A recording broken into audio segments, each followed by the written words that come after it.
আমরা সবাই এখানে দাঁড়িয়েছি একটি মানুষের ভালোবাসার জন্য। তিনি আমাদের সবাইকে ভালোবাসেন।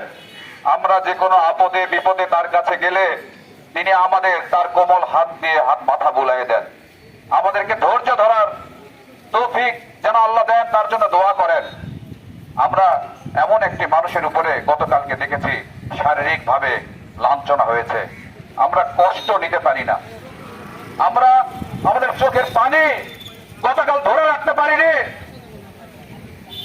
এই হুজুরের যখন আঙ্গুল ভেঙে গেল তখন সাথে সাথে মনে হলো যে তায়েফে যখন মহানবী সাল্লাল্লাহু আলাইহি ওয়াসাল্লামের তার শাহাদাত বরণ করেছিল সেই তখনকার কষ্টের কথা আমরা আজকে যখন আমাদের সেলিম হুজুর যখন একইভাবে নির্যাতিত হয় তখন আমরা তার অনুসারী হয়ে আমরা একইভাবে ব্যথাতুর হয়ে পড়ি।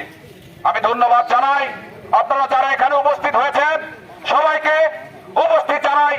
গতকাল একটি বিস্ফোরক যে পরিস্থিতি হয়েছিল, কালাই উপজেলা প্রশাসন এবং কালাই থানা প্রশাসন এটা তাৎক্ষণিকভাবে ব্যবস্থা নিয়েছে, আইনগত ব্যবস্থা হয়েছে, সামাজিকভাবে ব্যবস্থা হয় নাই। সামাজিক একটা মূল্যবোধ আছে, প্রত্যেক মানুষকে আমরা যারা আছি এখনো আমরা আমাদের 1 বছরের বড় ভাই বড় চাচা তাদেরকে সম্মান দিয়ে কথা বলি। তাহলে কোন ধৃষ্টতায় আমাদের সকলের আমাদের 27টা মসজিদের খতিব ইমামের গায়ে হাত তোলে?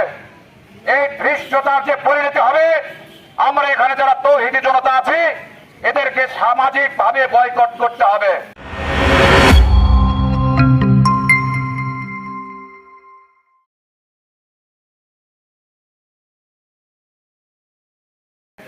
আগামীতে কোন আলেম ওলামার গায়ে যদি হাত পড়ে, আবার যদি শাপলা চত্বর যদি কালায় যদি পুনরাবৃত্তি হয়, আমরা এখানে আলেম ওলামাগণ আছি সবাই মিলে সমজ্জানিত ভাবে তার প্রতিবাদ করব।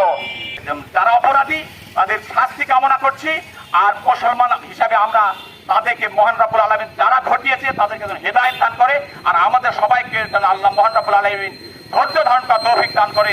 এ বলে আমি আমার সংক্ষিপ্ত কথা শেষ করছি। মুমিন হলো এখন মুমিন বলে দাবি তার অযোগ্য। কোন আলিমের গায়ে কোন মুমিন হাত দিতে পারে না।